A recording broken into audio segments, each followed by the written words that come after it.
La plupart des gens s'attendent à ce que le combat spirituel soit spectaculaire.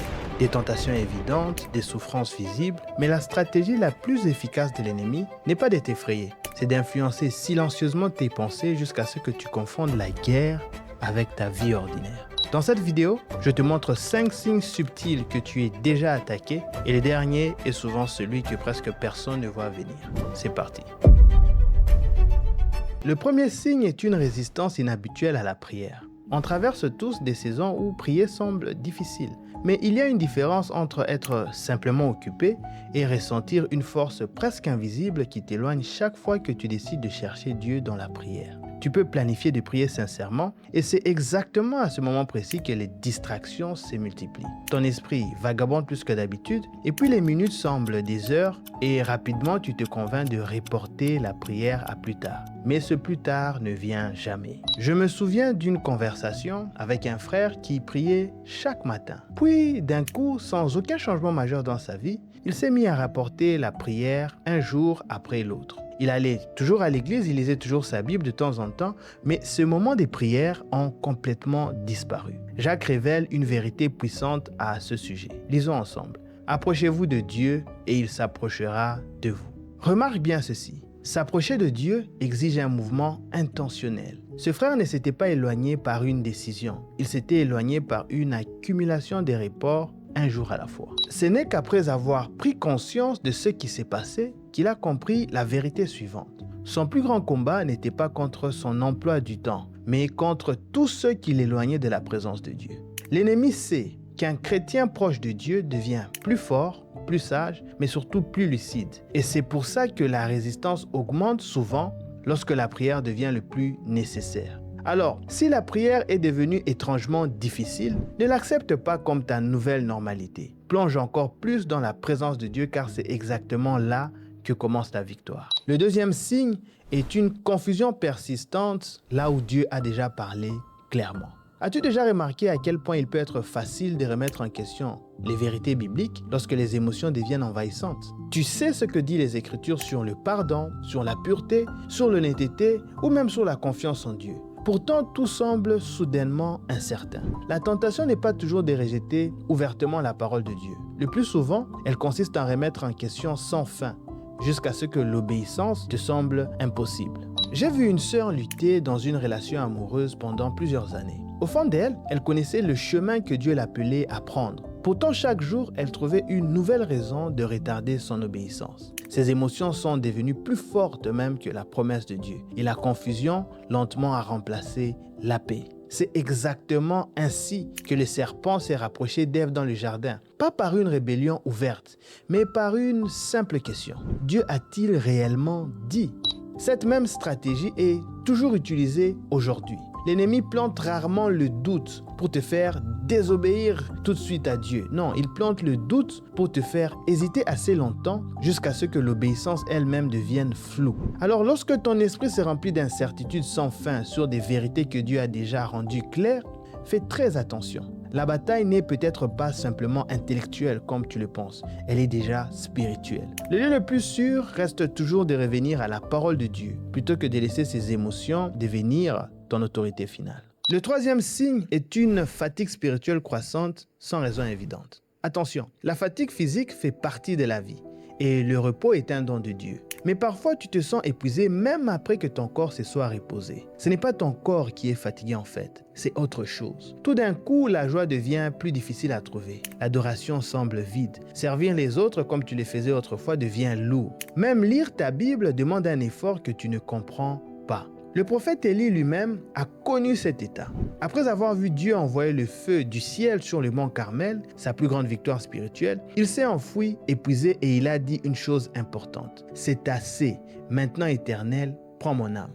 Peu de chrétiens réalisent que la fatigue spirituelle est l'une des armes les plus silencieuses de l'ennemi. Il attaque rarement au moment de la défaite. Comme pour le prophète Élie, il attaque juste après la victoire quand tu baisses enfin la garde. Alors, fais exactement le contraire de ce que la fatigue te murmure. Au lieu de t'isoler, reste planté. Retourne dans la présence de Dieu. Dès ce soir, par exemple, ne serait-ce que 5 minutes, même sans émotion. C'est souvent dans l'obéissance sans sensation que ta force revient.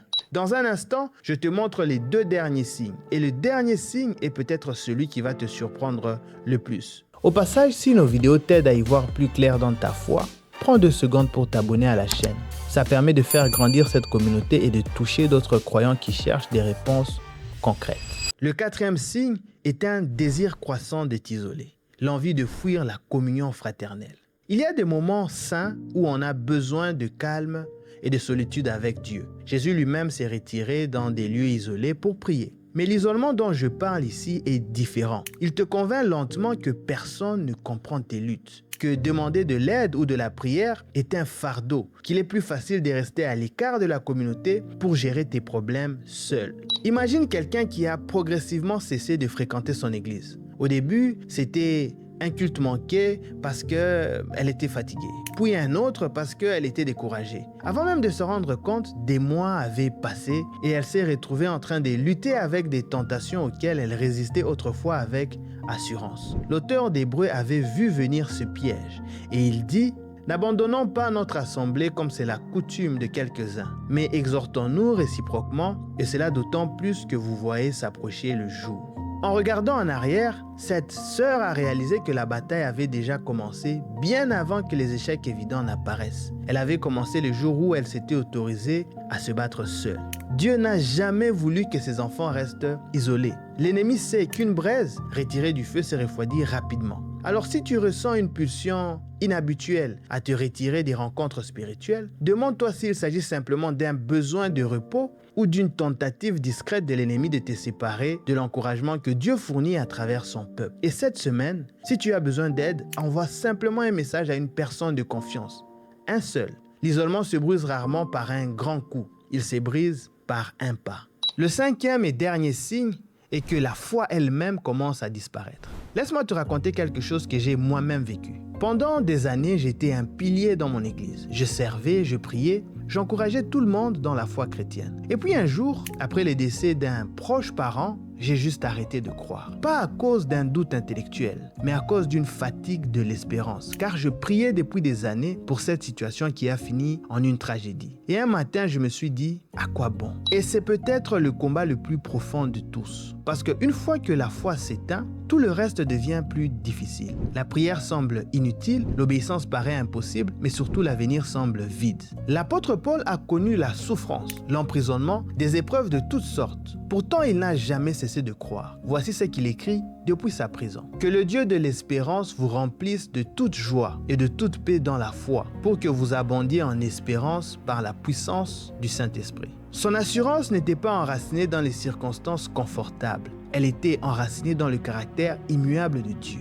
Et c'est exactement pour ça que l'ennemi s'acharne à te décourager. Pas en attaquant ta moralité, mais en attaquant ton espérance. C'est le secret que beaucoup de chrétiens négligent. Le combat spirituel ne se gagne pas par la peur ou par la force humaine.